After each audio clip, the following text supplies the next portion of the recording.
Plus one class की एक video start करने वाले हैं। प्लस वन क्लास का एक टॉपिक हम स्टार्ट करेंगे और देखो उसमें हम बात करेंगे वेक्टर की, और वेक्टर्स क्या होते हैं, कैसे हम उसको एक्सप्लेन करते हैं, तो इनके बारे में हम थोड़ा सा डिस्कस करते हैं, ठीक है ना। क्योंकि आगे आने वाले 12th और 11th के कुछ टॉपिक्स हैं, बहुत सारी चीज़ें हैं फिजिक्स में, उनको समझने के लिए हमें वेक्टर्स की ज़रूरत पड़ती है। तो वेक्टर्स क्या होते हैं, उनको कैसे एक्सप्लेन किया जाता है, ठीक है ना। वेक्टर्स को कैसे ऐड किया जाएगा, वेक्टर को कैसे सब्ट्रैक्ट किया जाएगा, वेक्टर की मल्टीप्लिकेशन क्या होगी, ठीक है ना। तो वो सारी चीज़ें हम यहाँ पढ़ेंगे। वेक्टर कैसे होते हैं, वेक्टर के टाइप क्या होते हैं, कैरेक्टरिस्टिक क्या होती हैं, प्रॉपर्टीज़ क्या होती हैं, वो सभी हम डिस्कस करेंगे ताकि आगे आने वाली जो हमारे पास चीज़ें हैं फिजिक्स में वो आसान हो जाए। तो चलो देखते हैं। सबसे पहले हम बात करेंगे फिजिक्स के अंदर फिजिकल क्वांटिटी की। हमने 9th और 10th में बहुत ज़्यादा बार इन सब चीज़ों के बारे में पढ़ा है कि फिजिकल क्वांटिटी होती हैं, ठीक है ना। फिजिकल क्वांटिटी क्या होती है, पहले हम इसको डिस्कस करते हैं। फिजिकल क्वांटिटी फिजिक्स के अंदर कोई भी चीज़, anything which can be measure directly और इनडायरेक्टली। फिजिक्स में कोई भी चीज़ जो हम डायरेक्ट मेजर कर रहे हैं या इनडायरेक्ट मेजर कर रहे हैं, तो उसको हम किस में डाल देते हैं बेटा, फिजिकल क्वांटिटी में डाल देते हैं, है ना, by using the physics law, ठीक है ना। फिजिक्स का लॉ हमने यूज किया और किसी चीज़ को हमने डायरेक्ट या इनडायरेक्ट मेजर कर लिया, तो वो क्वांटिटी क्या बन जाती है, फिजिकल क्वांटिटी, ठीक है ना। तो हम इसमें लिख सकते हैं anything which can measure directly or indirectly,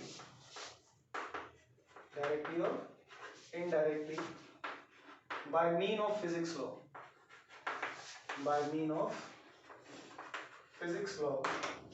तो उसको हम कह देते हैं physical quantity.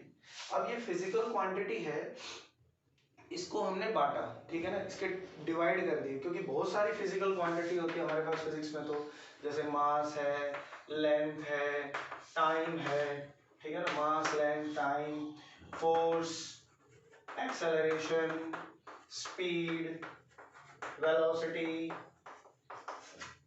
Work, energy, power, ठीक है ना। 10th में हमने वो कुछ और पढ़ी हैं, जैसे करंट, पोटेंशियल, ये सब हमने पढ़ा है। करंट है, पोटेंशियल है, मैग्नेटिक फील्ड हमने पढ़ी थी, मैग्नेटिक फील्ड, ठीक है ना, एक्सेट्रा। ऐसी बहुत सारी क्वांटिटी हैं फिजिक्स में जिनको हम कहते हैं फिजिकल क्वांटिटी, ठीक है ना। अब ये जो फिजिकल क्वांटिटी है, इनको हमने डिवाइड कर दिया 3 हिस्सों में, क्योंकि 10th क्लास में हमने स्केलर और वेक्टर क्वांटिटी के बारे में पढ़ा होगा। तो हमारे पास जो फिजिकल क्वांटिटी है वो बेटा हमारे पास 3 टाइप की होती है। कितने टाइप की होती है? 3। एक होती है हमारे पास स्केलर क्वांटिटी, एक होती है vector quantity,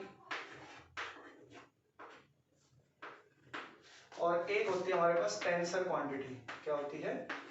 tensor quantity. 3 type की क्वांटिटी हमारे पास होती है। मतलब फिजिकल क्वांटिटी को हमने 3 हिस्सों में बांट दिया। ये जो क्वांटिटी है ना, बहुत सारी फिजिक्स में होती है, इन सभी को हमने 3 हिस्सों में बांटा। कुछ क्वांटिटी, कुछ फिजिकल क्वांटिटी को स्केलर क्वांटिटी कहा गया, कुछ क्वांटिटी को वेक्टर क्वांटिटी कहा गया, इनमें से कुछ क्वांटिटी को टेंसर क्वांटिटी कहा गया, ठीक है ना। अब यहाँ पर एक चीज और आपको बताऊंगा मैं कि फिजिकल क्वांटिटी में हम ये कहते हैं कि कोई भी चीज जिसको मेजर किया गया है डायरेक्टली या indirectly bye mean of physics law. तो डायरेक्टली मेजरमेंट और इनडायरेक्टली मेजरमेंट क्या होता है? कोई भी क्वांटिटी है, जैसे उसको मेजर करने के लिए हमारे पास 2 मेथड होते हैं, ठीक है ना, जिसे हम यूनिट फर्स्ट में बात करेंगे। तो वहाँ हम बात करेंगे फिजिकल वर्ल्ड में।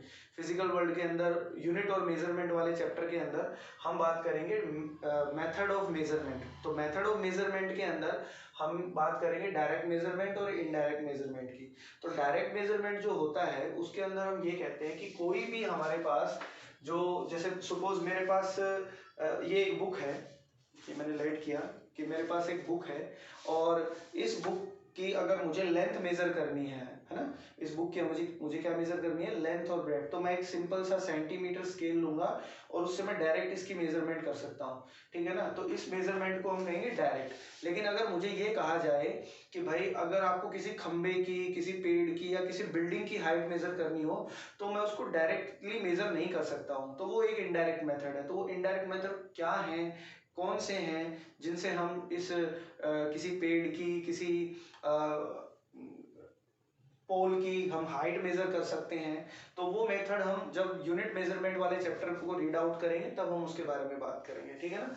फिलहाल हम बात कर रहे हैं हमारी फिजिकल क्वांटिटी। तो फिजिकल क्वांटिटी में कुछ क्वांटिटी को वेक्टर कहा गया, कुछ स्केलर और कुछ को कहा गया टेंसर। अब ये स्केलर क्वांटिटी क्या होती है? स्केलर क्वांटिटी वो होती है which have only magnitude, which have only magnitude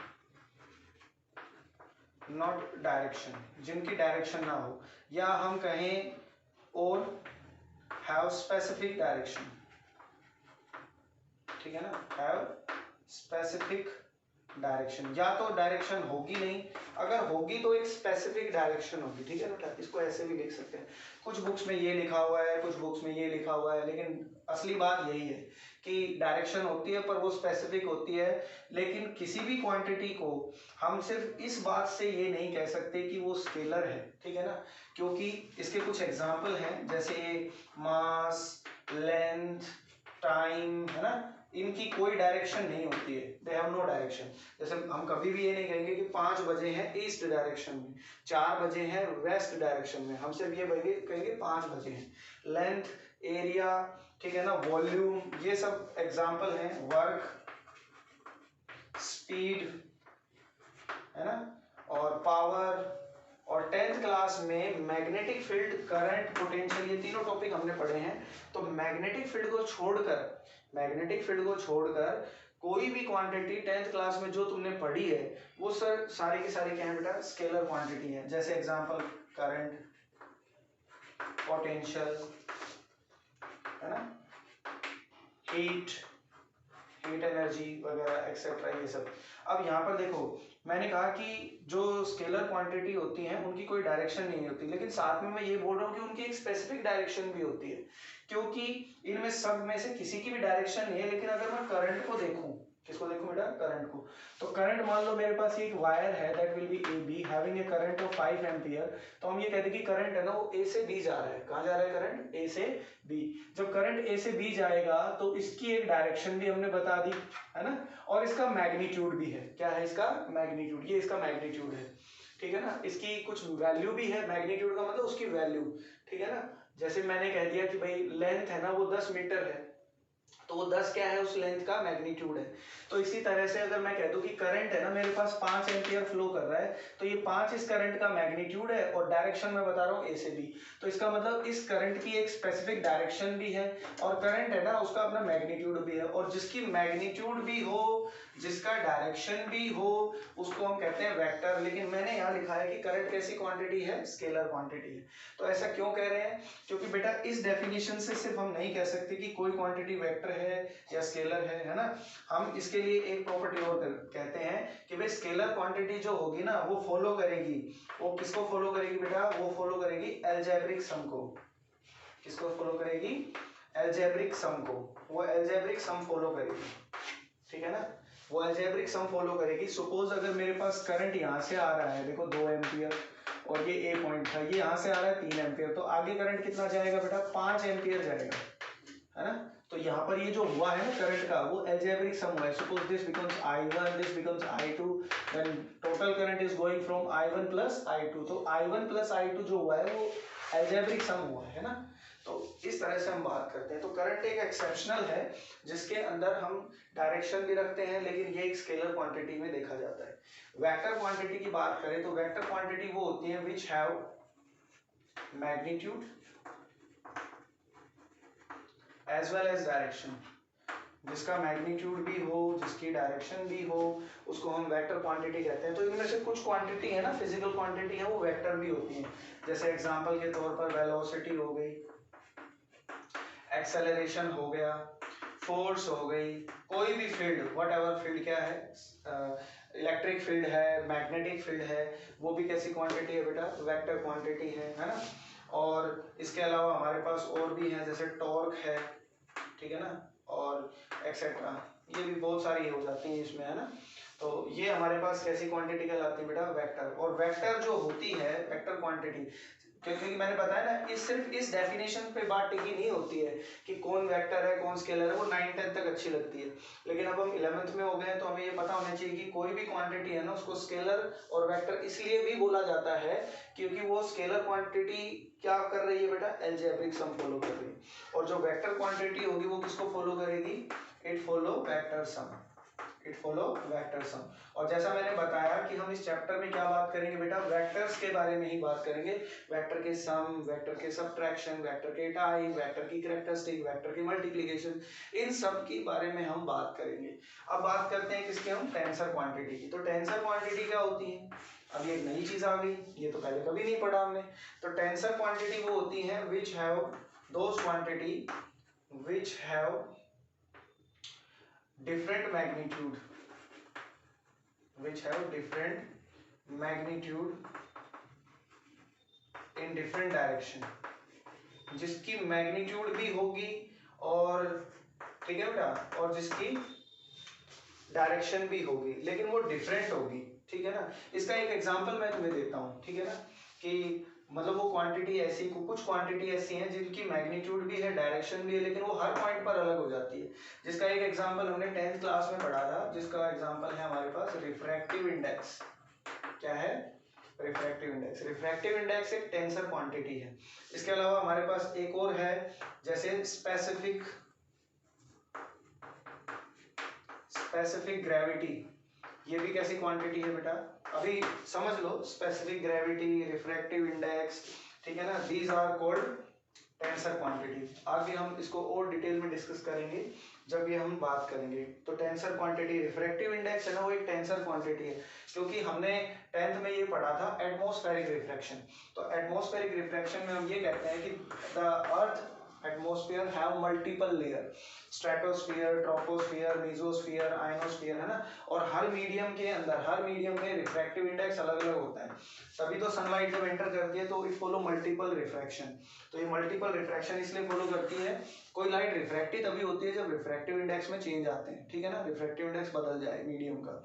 तो इसका मतलब हर लेयर में रिफ्रैक्टिव इंडेक्स अलग अलग है, they have different value in the different direction, so that's why the refractive index is known as tensor quantity.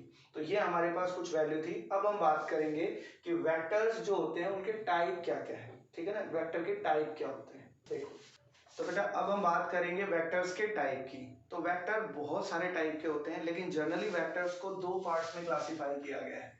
कितने पार्ट्स में, दो पार्ट्स में। Vectors are classified into two parts, one is known as polar vector, एक को बोलते हैं polar vector, एक को बोलते हैं एक्सियल वेक्टर। क्या बोलते हैं, axial vector. One is polar, another is axial.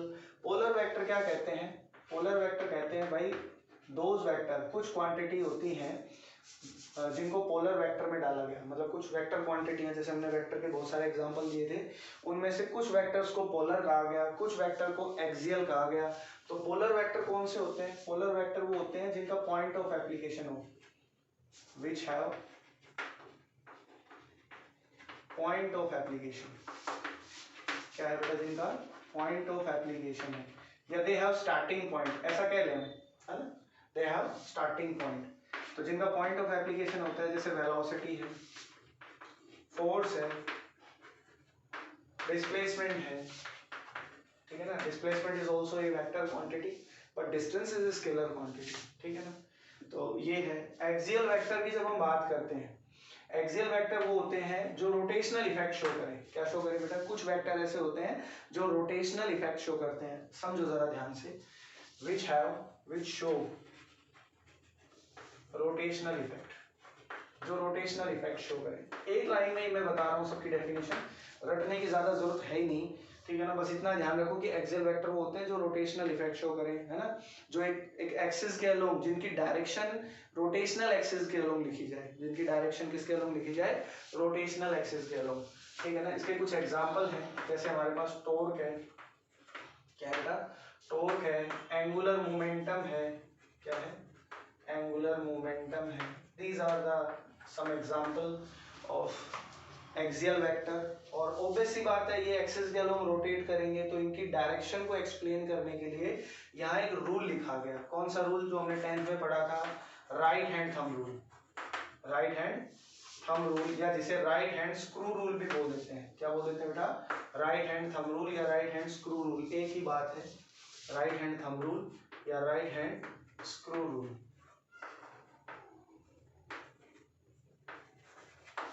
Right hand thumb rule या राइट हैंड स्क्रू रूल जिसको कहते हैं ना, उससे हम इसकी डायरेक्शन एक्सप्लेन करते हैं। Direction can be explain, direction of axial vector, direction of axial vector explained by the rule of right hand thumb rule। और क्योंकि जो वेक्टर्स होते हैं, देखो वेक्टर की नीड क्यों पड़ी थी, उसका सबसे मेन कारण क्या था? वेक्टर्स है ना, जैसे कोई भी बॉडी है ना, वो वन डायमेंशन में जा रही है तो दे हैव टू डायरेक्शन। कोई बॉडी अगर लीनियर मोशन में है ना, तो उसके कितने डायरेक्शन हो सकती है? 2 डायरेक्शन हो सकती हैं। क्योंकि हमने 9th क्लास में एक छोटी सी बात पढ़ी थी, देखो इधर ध्यान दो, कि मोशन जो होते हैं ना वो 3 टाइप के होते हैं। एक होता है 1 डायमेंशन, एक होता है 2 डायमेंशन और एक होता है 3D motion, 2D motion, 1D motion. अब ये 3D 1D और 2D मोशन क्या होता है? मोशन तो हमने 9th में लीनियर पढ़े थे, मतलब एक लीनियर मोशन होता है, एक सर्कुलर मोशन होता है, एक क्या होता है बेटा रोटेशनल मोशन होता है, एक वाइब्रेशनल मोशन होता है, एक ऑसिलेटरी मोशन होता है ना, ऐसे बहुत सारे हैं। तो अगर कोई बॉडी है, मान लो एक लीनियर मोशन में चल रही है, तो हम उसके लिए क्या लिखते हैं बेटा? जैसे ये मान लो एक्स एक्सिस है, ये वाई एक्सिस है, तो मैंने एक कोऑर्डिनेट सिस्टम लिख दिया है ना, 2 डायमेंशन। इसके अंदर दो कोऑर्डिनेट है। जैसे कोई पी पॉइंट हमने मैथ में पढ़ा है ना, ये 2 पॉइंट है, 2 और 3, तो इसका मतलब ये है एक्स, ये है वाई, ये है एक्स और ये है वाई। तो एटलीस्ट इस प्लेन के अंदर, क्योंकि प्लेन जो होता है दे हैव 2 एक्सेस, प्लेन के अंदर कितने एक्सेस होते हैं? 2, ठीक है ना। और कोई बॉडी अगर चल रही है इस प्लेन के अंदर, तो ऑब्वियस सी बात है वो उसके मोशन को कौन एक्सप्लेन करेगा? 2 वेरिएबल एक्सप्लेन करेंगे। जैसे एग्जांपल के तौर पर हमने ये पढ़ा है कि एक चौक है, जैसे मेरे हाथ में बॉल है, इस बॉल को मैंने यूं फेंका, तो बॉल बेटे यूं गई, लाइक दिस, है ना। तो बॉल यूं गई है, तो इसका मतलब जैसे जैसे बॉल यहाँ थी, बॉल यहाँ थी, तो इसका मतलब ये x ट्रेवल कर चुकी है और y भी ट्रेवल कर चुकी है। इतना y ट्रेवल कर लिया, इतना इसने x ट्रेवल कर लिया। उसके बाद ये बॉल और आगे बढ़ी, ठीक है ना। थोड़ा बड़ा दिखा दूं मैं, देखो इसको ऐसे समझो। अभी उस चीज पर वापस आएंगे कि वो डायरेक्शन, हमें वेक्टर की नीड क्यों पड़ी, कैसे हम डायरेक्शन एक्सप्लेन करेंगे। तो उसके लिए है ना, हम इस चीज को समझें कि भाई हमारे पास 2 एक्सिस का एक कोऑर्डिनेट सिस्टम है, और अगर मैं किसी, और ये दोनों एक दूसरे के परपेंडिकुलर होते हैं। वैसे भी हम जानते हैं कि जो कोऑर्डिनेट सिस्टम होते हैं वो 3D भी होता है, ये x एक्सिस, ये y एक्सिस और ये z axis, and they are mutually perpendicular to each other, they are mutually perpendicular. तो ये x एक्सिस हो गया, ये y एक्सिस, और z एक्सिस तुम्हारी तरफ है, सामने की तरफ।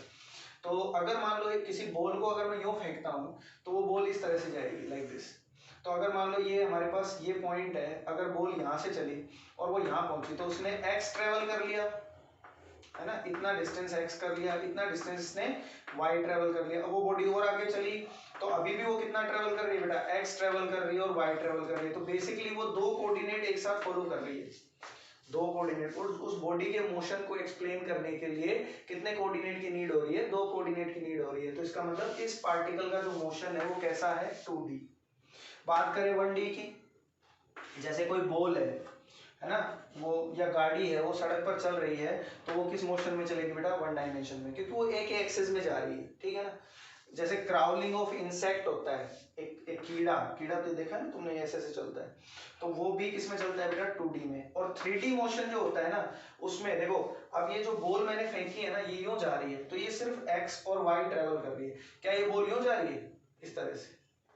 तो मतलब वो यूं भी चल रही हो, वो एक्स वाई भी ट्रेवल कर रही हो, और वो तुम्हारी तरफ जाए जेड के अलोंग, और फिर नेगेटिव जेड, फिर पॉजिटिव जेड, फिर नेगेटिव जेड, और साथ में वो एक्स वाई भी ट्रेवल कर रही है। तो इसका मतलब एक ऐसी एक कोई बॉडी ऐसे चले जो एक्स वाई भी ट्रेवल करे और साथ में जेड भी ट्रेवल करे, 3D मोशन में चले। तो ऐसा कौन कर सकता है? ऐसा एक मधुमक्खी कर सकती है, मतलब इंसेक्ट, बी, है ना। एक एरोप्लेन ऐसा कर सकती है, एरोप्लेन सीधी दाएं बाएं कहीं भी मुड़ सकती है, ऊपर नीचे इस तरह से आगे पीछे घूम सकती है। तो इसका मतलब उसका मोशन कैसा हो गया? 3D। तो वो यूं जाते हुए एरोप्लेन इधर भी जा सकती है, फिर इधर भी जा सकती है, फिर सीधे भी जा सकती है, ठीक है ना। एरोप्लेन है, बी है, या इसके अलावा हम बात करें काइट, कोई पतंग है, ये 3D मोशन शो करती है। तो किसी भी पार्टिकल के मोशन को एक्सप्लेन करने के लिए हमें उसके डिस्प्लेसमेंट, फोर्स, वेलोसिटी को बताने के लिए हमें यहाँ पर वेक्टर्स की नीड हुई, है ना, कि भाई कोई बॉडी है ना तो उसकी वेक्टर्स की जरूरत ही हमें इसलिए हुई थी बॉडी के मोशन को एक्सप्लेन करने के लिए। तो कोई बॉडी है अगर वो मूव कर रही है तो उसमें वेक्टर्स को दो हिस्सों में बांटा गया, और एक्सियल वेक्टर और एक पोलर वेक्टर। तो एक्सियल वेक्टर के अंदर जो ये मैंने वेक्टर्स का एग्जांपल लिया है, टॉर्क और एंगुलर मोमेंटम, तो ये दोनों वेक्टर्स क्या होते हैं बेटा, ये दोनों वेक्टर्स हैं एक्सियल वेक्टर, क्योंकि इनकी जो डायरेक्शन होगी ना वो इन किसी भी वेक्टर की जो डायरेक्शन है, अगर उसकी डायरेक्शन उसके रोटेशनल एक्सिस के अलोंग दिखाई दे रही है तो वो एक्सियल वेक्टर चला जाएगा। और किसी भी वेक्टर को एक्सप्लेन करने के, क्योंकि मोशन आप देख रहे हो किसी प्लेन में है, सर्कल मैंने बनाया है ना, या कोई पैराबोलिक ग्राफ मैंने बनाया, तो वो किस में है, 2 डायमेंशन में लिखा गया है। तो इसका मतलब जो वेक्टर्स होते हैं एटलीस्ट उसको एक्सप्लेन करने के लिए हमें कितने डायमेंशन की जरूरत पड़ती है, 2 डायमेंशन। तो जो वेक्टर्स होते हैं ना, they are explain in plane, they are explain in plane, एक प्लेन में एक्सप्लेन किया जाता है उसको, ठीक है ना। तो मैंने एक प्लेन कंसिडर कर लिया लाइक दिस, इस तरह से, ठीक है ना। अब कोई वेक्टर अगर क्लॉकवाइज चल रहा है, किसमें चल रहा है बेटा, क्लॉकवाइज, या vector is going in anti clockwise direction, ये इसमें क्लॉक है और इसमें किधर है बेटा, एंटी क्लॉक, ये एंटी क्लॉकवाइज चल रहा है, ये क्लॉकवाइज चल रहा है। तो अगर मैं राइट हैंड थंब रूल का यूज करूं तो एक वेक्टर जो इस प्लेन के अंदर क्लॉकवाइज चल रहा है तो इसकी डायरेक्शन कहाँ होगी, अपवर्ड, कहाँ होगी, ठीक है ना। कोई पार्टिकल अगर इसमें क्लॉकवाइज चल रहा है तो उसके टॉर्क या उसके एंगुलर मोमेंटम की डायरेक्शन है वो किसके अलोंग दिखाई जाएगी बेटा, किसके अलोंग दिखाई जाएगी, राइट हैंड थंब रूल के अलोंग। तो अगर कोई वेक्टर क्लॉकवाइज घूम रहा है या एंटी क्लॉकवाइज घूम रहा है तो उसकी डायरेक्शन है वो राइट हैंड थंब रूल से दिखाएंगे। If it going in anti clockwise the direction is upward, if it going in clockwise तो direction becomes downward, like this, इस तरह से, है ना। तो डायरेक्शन हम दिखाते हैं राइट हैंड थंब रूल से। अब तुम 11th में हो तो तुमने ये चीज कभी नहीं पढ़ी कि टॉर्क क्या होता है, एंगुलर मोमेंटम क्या होता है, क्योंकि मैंने कहा ना बेटा कि कोई बॉडी अगर रोटेशनल इफेक्ट शो कर रही है तो उस बॉडी के ऊपर लगने वाली जो फोर्स है, वेलोसिटी है, ठीक है ना, मोमेंटम है, क्योंकि मोमेंटम क्या होता है, क्वांटिटी ऑफ मोशन होता है, क्या होता है, क्वांटिटी ऑफ मोशन। मोमेंटम को मतलब होता है क्वांटिटी ऑफ मोशन, ठीक है ना। दो बच्चे भाग रहे हैं, एक बच्चा आगे भाग रहा है, एक बच्चा पीछे भाग रहा है, तो जो आगे भाग रहा होगा उसका मोमेंटम ज्यादा है, जो पीछे चल रहा होगा उसका मोमेंटम कम है। और मोशन क्योंकि दो हिस्सों में बांटे गए हैं, मोशन कितने हिस्सों में बांटे गए हैं, 2 हिस्सों में, एक होता है लीनियर मोशन और एक होता है रोटेशनल मोशन या सर्कुलर मोशन, ठीक है ना, एक लीनियर मोशन और एक रोटेशनल मोशन। तो लीनियर मोशन में बॉडी लाइन में चल रही है, रोटेशनल मोशन में बॉडी प्लेन में चल रही है ना। तो यहाँ एक एक्सिस के अलोंग रोटेट कर रही है, अपने ओन एक्सिस पर रोटेट कर रही है। तो मोमेंटम भी 2 टाइप के हो गए भाई, मोशन 2 टाइप के हैं, लीनियर और रोटेशनल। तो ऑब्वियस सी बात है रोटेशनल में बॉडी एक एंगल के साथ घूमती है, किसमें घूमती है, एंगल के साथ, ठीक है ना। जैसे अर्थ अपने एक्सिस पर रोटेट कर रही है, कोई बच्चा एक सर्कुलर ट्रैक में भाग रहा है तो कुछ कोई एंगल ट्रेवल करेगा, तो उसका जो मोमेंटम है ना वो भी 2 टाइप से हो जाएगा। अगर कोई बॉडी लाइन में चल रही है तो उसका लीनियर मोमेंटम होगा, क्या होगा, लीनियर मोमेंटम। अगर कोई बॉडी अपने एक्सिस पर घूम रही है तो उसका मोमेंटम होगा एंगुलर, क्या होगा, एंगुलर मोमेंटम, ये एंगुलर मोमेंटम, ठीक है ना। तो मोमेंटम का मतलब वही है, क्वांटिटी ऑफ मोशन। लेकिन अगर कोई बॉडी रोटेशनल इफेक्ट शो कर रही है, जैसे बॉडी अर्थ रोटेट कर रही है अपने एक्सिस पर, तो उसका मोमेंटम नहीं है, उसका क्या है बेटा, एंगुलर मोमेंटम, क्या है। इसी तरह से अगर मैंने किसी बॉडी पर फोर्स लगाई, सपोज मैंने, फोर्स का मतलब एक पुश और पुल, अगर मैंने किसी बॉडी पर फोर्स लगाई और वो बॉडी है वो रोटेशनल इफेक्ट शो कर रही है with respect to a fix axis, जैसे मैंने किसी को थप्पड़ मारा और वो शक्तिमान की तरह घूमने लगा, है ना, शक्तिमान देखा है ना सभी ने, तो ऐसे घूमने लगा, तो इसका मतलब वो अपने एक्सिस पर, एक फिक्स एक्सिस पर वो रोटेट कर रहा है, तो उस पर जो फोर्स मैंने लगाई है that name is torque, that name is torque. वो फोर्स है ना वो टॉर्क में कन्वर्ट हो जाएगी, क्योंकि वो फोर्स लगी है जिससे बॉडी टर्निंग इफेक्ट शो कर रही है, ठीक है बेटा। तो ये थी हमारे पास 2 टाइप के वेक्टर, इनके अलावा हमारे पास और भी वेक्टर होते हैं, वो कौन कौन से हैं देखो जरा। तो बेटा टाइप ऑफ वेक्टर की हम बात कर रहे हैं, तो वेक्टर्स के बहुत सारे टाइप होते हैं। जनरल टाइप तो हमने पढ़ ली, 2 टाइप के होते हैं, पोलर और एक्सियल। उनके अलावा हमारे पास कुछ और वेक्टर भी हैं, एक एक करके इन सबको डिस्कस करते हैं। देखो सबसे पहले हम बात करते हैं, कोई भी वेक्टर होता है ना उसको डिनोट किससे किया जाता है, वेक्टर की जो नोटेशन होती है ना वो इस तरह से डिनोट करते हैं हम। एक वेक्टर में एक एरो हेड होती है, एक हेड, इसको हेड बोलते हैं बेटा, इसको बोलते हैं टेल, क्या बोलते हैं, टेल। अगर कोई भी एक वेक्टर है, कोई क्वांटिटी अगर वेक्टर है तो they have magnitude as well as direction. तो उसको डिनोट किया जाता है इस तरह से, जैसे सपोज ये मेरे पास कोई वेक्टर है ए, क्या है कोई वेक्टर ए, तो ये ए वेक्टर की ये जो लेंथ है ना ये इसका मैग्नीट्यूड है, और ये जो एरो हेड मैंने ए के ऊपर लगाई है ये बताती है इसकी डायरेक्शन, ये also direction, head also give the direction, ये मैग्नीट्यूड है और डायरेक्शन इसकी इधर है, ठीक है ना। और किसी भी क्वांटिटी के ऊपर अगर मैंने इस तरह से एरो हेड लगा दी तो ये बताता है कि भाई इसका अपना मैग्नीट्यूड भी है और इसकी अपनी डायरेक्शन भी है, क्लियर। तो इस तरह हम बात करते हैं। तो मान लो अगर मैं ये चाहता हूं कि कोई दो वेक्टर है उनको इक्वल कब कहा जाएगा, तो इक्वल वेक्टर उनको कहा जाता है जिसका मैग्नीट्यूड बराबर हो और उनकी डायरेक्शन भी सेम हो। जैसे मेरे पास ऊपर वाला वेक्टर है ए, नीचे वाला वेक्टर है बी, है ना, और अब देख सकते हैं कि इन दोनों वेक्टर्स की क्या है बेटा, लेंथ बराबर है और डायरेक्शन क्या है, सेम। तो इसको हम कहेंगे इक्वल वेक्टर। नेगेटिव वेक्टर इसके बिल्कुल अपोजिट हो जाएंगे। अगर एक वेक्टर ऐसे है, एक वेक्टर ऐसे है, तो एक वेक्टर ए हो गया, एक वेक्टर बी हो गया, इनका मैग्नीट्यूड बराबर है लेकिन इनकी डायरेक्शन क्या है, अपोजिट, इसको हम कहेंगे नेगेटिव वेक्टर। अब बारी है मॉडुलस ऑफ वेक्टर की। मॉडुलस का मतलब क्या होता है, मॉडुलस का मतलब होता है मैग्नीट्यूड ऑफ वेक्टर। क्या होता है, मैग्नीट्यूड ऑफ वेक्टर। जब भी हम किसी वेक्टर का, जैसे सपोज मैंने ए वेक्टर का मोड ले लिया, क्या ले लिया बेटा, मोड। मोड का सिंबल ये होता है, जब भी हमने किसी वेक्टर का मोड लिया इस तरह से, तो वो मोड क्या करता है, वो हमें उस वेक्टर का मैग्नीट्यूड दे देता है। क्या देता है, मैग्नीट्यूड। बेसिकली ये मोड है ना, इस एरो हेड को खत्म कर देगा, इसकी डायरेक्शन को खा जाएगा, तो सिर्फ मैग्नीट्यूड मैग्नीट्यूड बचेगा। तो ए वेक्टर का मोड क्या हो गया, ए, बी वेक्टर का बी, सी वेक्टर का सी, है ना, इस तरह से। यूनिट वेक्टर क्या होता है, यूनिट वेक्टर क्या होता है, देखो यूनिट वेक्टर का काम क्या है, डायरेक्शन देने का। किसका काम है, इसका काम क्या है बेटा, डायरेक्शन देने का। किसी भी वेक्टर का जो यूनिट वेक्टर है, किसी वेक्टर का यूनिट वेक्टर या किसी क्वांटिटी का यूनिट वेक्टर, ठीक है ना। जैसे मेरे पास ए वेक्टर था और ए वेक्टर का मुझे लिखना है बेटा यूनिट वेक्टर। ए वेक्टर का क्या लिखना है, यूनिट वेक्टर। यूनिट वेक्टर को डिनोट किया जाता है इस कैप से, इसे कहते हैं कैप, ए कैप। इसको क्या बोलेंगे, इसको कहा जाएगा ए कैप। अगर ये मान लो फोर्स के ऊपर लगा होता तो इसको बोलते एफ कैप। क्या बोलते थे, एफ कैप, ठीक है ना। बेसिकली ये जो कैप है, ए कैप है, ये किसको रिप्रेजेंट करेगी, ये इस ए वेक्टर के यूनिट वेक्टर को रिप्रेजेंट करेगी। ए वेक्टर का ये यूनिट वेक्टर है और ये रेशियो होता है बेटा, ए कैप किसका रेशियो होता है, उस वेक्टर का डायरेक्शन वेक्टर, मतलब उस वेक्टर का डायरेक्शन और उस वेक्टर के मैग्नीट्यूड का रेशियो, उस वेक्टर के मैग्नीट्यूड का रेशियो। जो ए कैप है, जो यूनिट वेक्टर है किसी क्वांटिटी का, वो दरअसल उस वेक्टर की डायरेक्शन वेक्टर और उसके मैग्नीट्यूड का रेशियो होगा। That means A vector upon में ए, ठीक है ना। फिर से समझ लो कि कोई भी हमारे पास एक क्वांटिटी है, उस क्वांटिटी का अगर मुझे यूनिट वेक्टर लेना है तो यूनिट वेक्टर उस क्वांटिटी की डायरेक्शन वेक्टर और उसके मैग्नीट्यूड का रेशियो होता है। इसका मेन काम क्या है, ये यूज किस में आता है, ये यूज आता है बेटा डायरेक्शन देने के काम। इट गिव यूज टू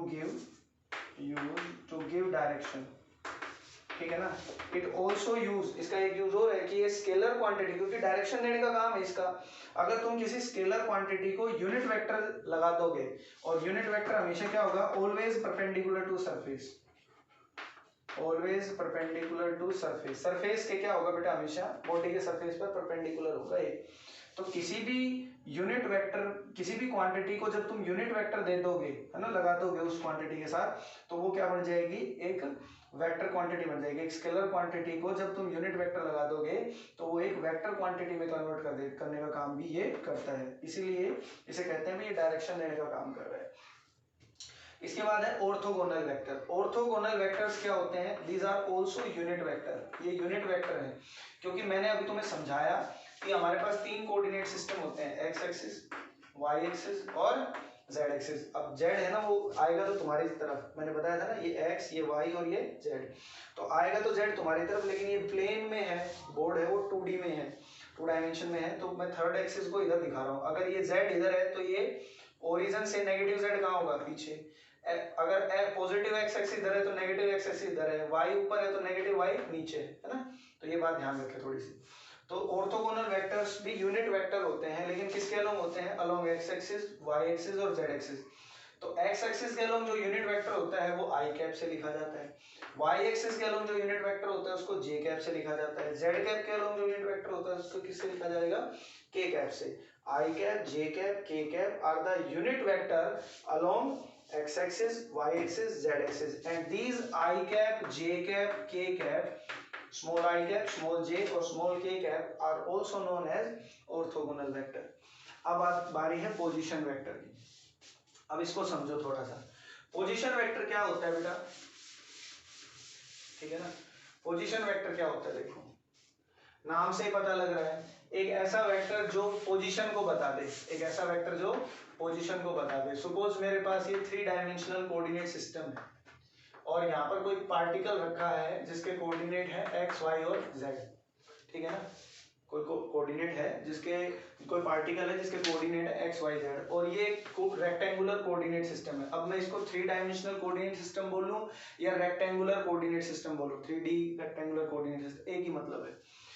तो ओरिजिन से इस पार्टिकल की जो पोजीशन बताए, जो वेक्टर इस पार्टिकल की ओरिजिन से पोजीशन को एक्सप्लेन कर देगा, उस वेक्टर को हम पोजीशन वेक्टर कहेंगे। और एक पोजीशन वेक्टर जो होता है ना, वो लिखा जाता है, जैसे मैंने इस पार्टिकल की पोजीशन लिखनी है और पार्टिकल के कोऑर्डिनेट है एक्स, वाई, जेड, तो that can be written as, क्योंकि ये क्या बताएगा बेटा, हमने 10th क्लास में इस तरह की चीजें पढ़ी हैं कि मान लो ये P पॉइंट है, इसके कोऑर्डिनेट है 2 और 3, तो ये क्या बताता है कि 2 तो यहाँ है, ये तो 2 है ना, और ये क्या है, 3 है, that will be x, that will be y। तो ये x है, ये 2 और y है 3, है ना। तो इसका मतलब ये x तो ये है, y ये है और z की वैल्यू ये है ना, यहाँ से यहाँ तक की ओरिजिन से। तो इसको हम किसी भी पोजीशन वेक्टर को जब हम लिखते हैं, इस पार्टिकल के लिए जब मैं लिखूंगा, that are vector is known as x i cap plus y j cap plus z k cap. तो इस तरह से हम एक पार्टिकल के पोजीशन वेक्टर को एक्सप्लेन करते हैं, ठीक है ना। अब x y z की वैल्यू कुछ भी हो सकती है, जैसे सपोज अगर मेरे पास इस P पॉइंट के कोऑर्डिनेट होते 2, -1 और 3, तो मैं लिखता r वेक्टर किसके बराबर हो गया, 2 i cap minus j cap और प्लस का 3 k cap. This is known as position vector, this is known as position vector along the 3D coordinate, 3 dimensional coordinate system में किसी पार्टिकल का पोजीशन वेक्टर ऐसे लिखा जाएगा।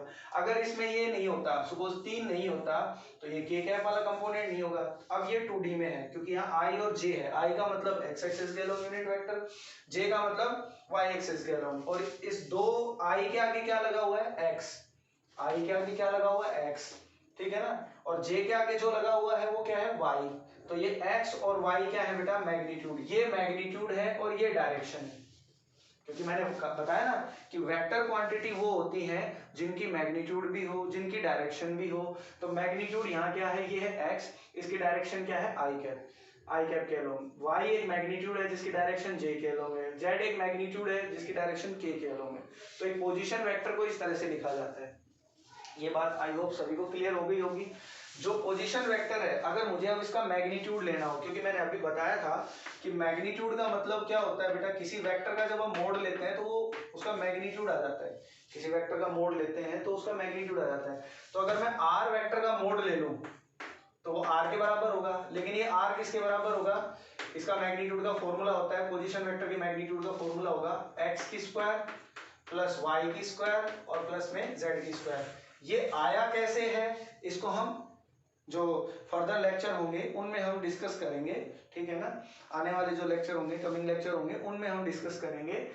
जो ये r की वैल्यू है, अभी आपको याद रखना है कि पोजीशन वेक्टर का जो मैग्नीट्यूड होता है, पोजीशन वेक्टर का जो मैग्नीट्यूड होता है वो कैसे लिखा जाता है, पोजीशन वेक्टर का मैग्नीट्यूड इस फॉर्मूले से लिखा जाएगा।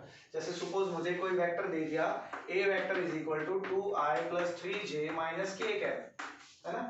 तो इसका अगर मुझे मैग्नीट्यूड निकालना हो तो a वेक्टर का मोड क्या होगा, a which is equal to under root 2 का स्क्वायर प्लस 3 का स्क्वायर, और यहाँ z की वैल्यू है -1, तो -1 का स्क्वायर। तो इसको सॉल्व करोगे आंसर आ जाएगा, ठीक है ना। तो इस तरह से हम बात करेंगे। नेक्स्ट है हमारे पास कोलीनियर वेक्टर। अब देखो नाम से ही पता लग रहा है, कोलीनियर, कोलीनियर का मतलब होता है एक ऐसा वेक्टर, कोई भी दो वेक्टर उनको कोलीनियर तब कहेंगे जब वो एक लाइन में लाई करें, which lie along a line, along a line। एक लाइन में जब वो लाई करते हैं तो कोई भी दो वेक्टर तीन वेक्टर अगर वो एक लाइन में लाई कर रहे हैं तो उनको कोलिनियर वेक्टर कहेंगे। क्या कहेंगे? Collinear vector. और कोलिनियरिटी की एक कंडीशन होती है वो हम आगे डिस्कस करेंगे, अभी सिर्फ डेफिनेशन को समझो। कोप्लानर वेक्टर, कोई भी वेक्टर्स हैं वो कोप्लानर तब कहेंगे जब वो एक ही प्लेन में लाई करें। किस में लाई करें? एक ही प्लेन। जैसे ए वेक्टर है, ये बी वेक्टर है, सी वेक्टर है, ये एक प्लेन में लाई कर रहे हैं तो इनको हम कहेंगे कोप्लानर वेक्टर। क्या कहेंगे? Coplanar. Null vector, null vector वो वेक्टर होते हैं जिनकी जीरो मैग्नीट्यूड हो। क्या हो बेटा? Have zero magnitude, zero magnitude and no sense of direction, have no sense of direction and have zero magnitude, ऐसे वेक्टर को नल वेक्टर कहते हैं। और नल वेक्टर को रिप्रेजेंट किया जाता है जीरो वेक्टर से, ऐसे जीरो वेक्टर, ओ वेक्टर लिख देते हैं इसको, नल वेक्टर बोलते हैं इसको, है ना।